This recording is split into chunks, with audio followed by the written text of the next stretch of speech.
Lakhimpur Kheri is a district in Uttar Pradesh that borders Nepal. This heavily forested region has been home to the Tharu Adivasis for more than 300 years. The residents of the 46 Tharu villages that form the district have been protecting their forest and using the available natural resources to sustain themselves for generations. But things changed after 1977 when the Dudhwa National Park was established. While 44 villages were given revenue land status, bringing them under civil administration that allows them access to government schemes and services, 2 villages, Surma and Gulbhoji, were ordered to be evicted. These villages were declared the park's core zone and buffer zone respectively. The villagers of Surma were asked to relocate to 6 different villages, but they refused. Surma, along with other Tharu villages, began a non-violent agitation against the Forest Department's oppression. In 1980, the people of Surma went to the Allahabad High Court to fight for their ancestral land. The village fought the case for 23 years and lost. When the Forest Rights Act was enacted in 2006, the villagers found that they had a tool that they could use to claim their land for themselves. The Act aims to correct historical injustices and legally recognizes the rights of traditional forest-dwelling communities on their ancestral land and natural resources. The Tharus collectivized and formed the Tharu Adivasi Mahila Mazdoor Kisan Manch, a people's movement, in 2009. They followed the terms and regulations of the Act, which finally led to the allocation of revenue status to Surma and Golbhoji on April 8, 2011. However, the struggle for community forest rights and forest access continues. Their movement has become a tradition, passed on from one generation to the next. How did the older generation inspire young people to pick up the baton? What did young minds bring to the movement? And what have the 2 generations learned from each other?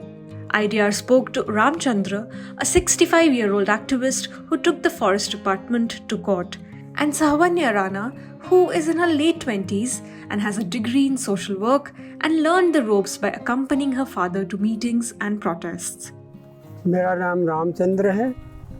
मैं थारू समुदाय से जुड़ा हुआ आदिवासी और उम्र मेरी इस समय है 65 वर्ष।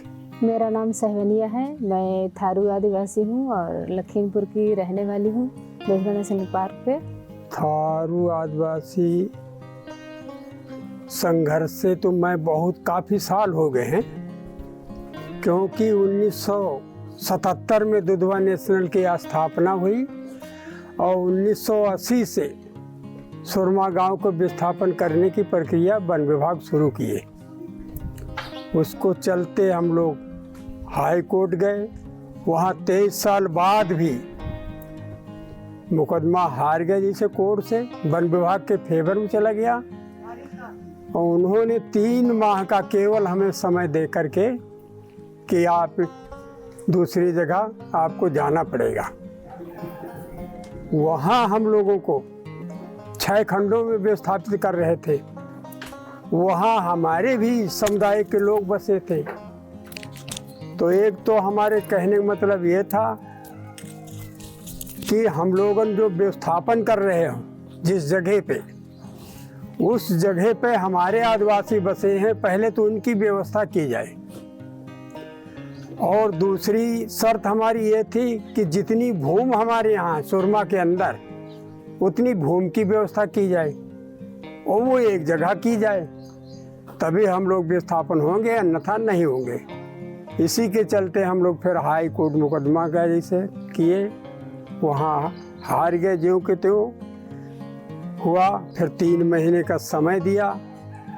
फिर हम लोग संगठन के साथ जुड़ के इसे ये 2006 का एक्ट आया जो आदिवासी वाला वन अधिकार कानून, उसी के चलते हम लोगों को यहाँ 8 अप्रैल 2011 को जिला अधिकारी महोदय आकर के हम लोगों को भूमि का अधिकार दिया। जैसे इस संघर्ष से मैं 18 की उम्र थी मेरी, तब से मैं इस संघर्ष से जुड़ी हुई हूँ, क्योंकि इससे पहले मेरे पापा काम करते थे इसी संगठन में, रामचंद्र जी प्रधान के साथ में।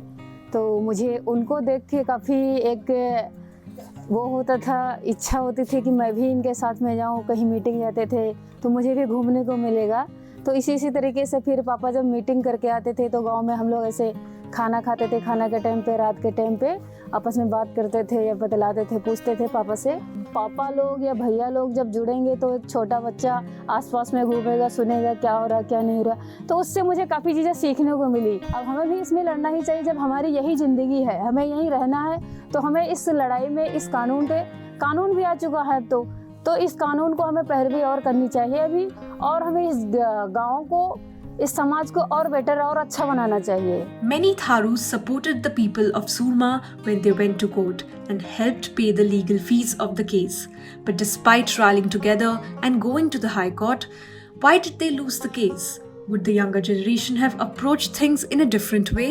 उसमें तो हम लोग को इतना जानकारी रहे ना, इसे वकील के माध्यम से जो कुछ होता रहे वही होता रहे। इसे जो फीस उस मांगते थे तो वो हम लोगों को देना पड़ता था, वो भी सारे गांव के लोग के सहयोग से होता था।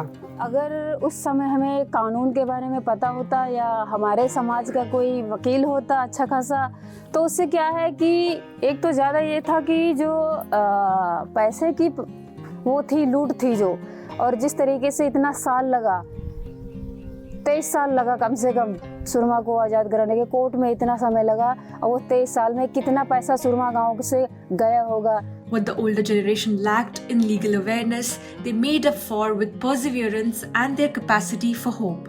They kept alive their movement against the forest department that restricts the Tharus' access to the forest and forest resources, and they inspired future generations to join them. तो संघर्ष से धीरे धीरे हम लोग संघर्ष करते रहे, संगठन के माध्यम से चलते रहे, इसे जगह जगह रैली निकाले, जगह जगह आंदोलन किया, इसी के माध्यम से सब लोग जुड़ते गए इसे।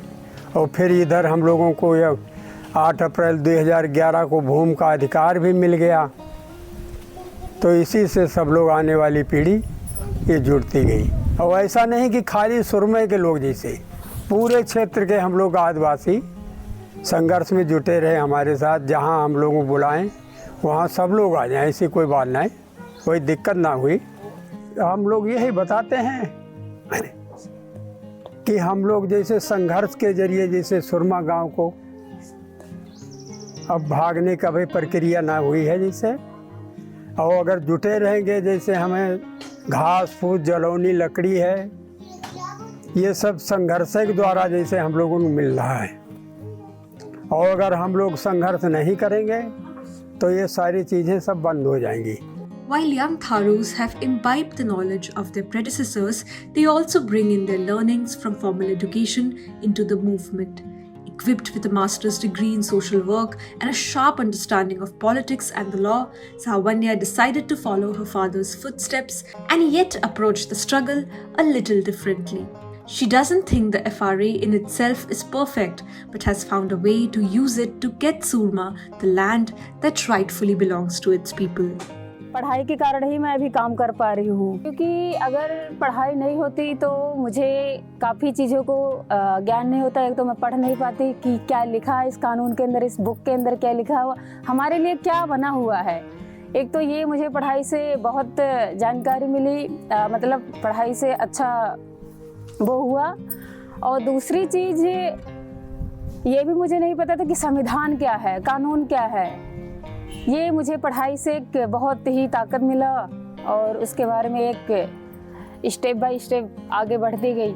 When Surma got its revenue status and people got individual rights to reside and cultivate on their plots of land, some villagers thought that the battle had finally ended. But Ramchandra and Sahawanya believe that the struggle must continue. They are now fighting to get community forest rights, which would allow them to manage and conserve forest resources such as medicinal plants, fodder plants, trees and wild grass for all 46 villages that are part of the Dudhwa National Park area. They are adamant on protecting their ancestral land and forest and passing it down to the next generation of Tharus. कुछ लोग तो यही सोच रहे हैं कि हमें अधिकार मिल गया तो सारा मिल गया, मगर संघर्ष तो करना पड़ेगा। आज हम लोग हैं और हम लोग नहीं रहेंगे, हमारे बच्चे करेंगे, बच्चे से बच्चे करेंगे। संघर्ष तो ये चलता रहेगा, क्योंकि वन विभाग अभी नहीं सोया हुआ है, वो जागी रहा रात दिन, वो कुछ न कुछ खुरापात में जुटे है। इसे थारे के अंदर 13 प्रकार के अधिकार दिए गए हैं, और फॉरेस्ट तो जब गांव में स्थापन करने का ही आदेश देता तो अधिकार के तो बात ही छोड़िए। तो मैं सोची कि अब पापा लोग तो लड़ते लड़ते गांव का आज़ादी तो दिला दिया है, बाकी अभी चीज़ें बची है, जैसे रोड हो गया, बिजली हो गया, अपना शिक्षा हो गया, स्वास्थ्य केंद्र होना चाहिए। उस तरीके से इसका उसी के द्वारा उस FR के अंदर के ही लेकर एक जगह पे बनाना चाहिए। इनके देख के, इनकी लड़ाई को देख के और अच्छा सोचे कि इनके होते हुए हमें और मदद मिल सकती है। इनका अनुभव हमें मतलब एक ताकत देगा लड़ने के लिए।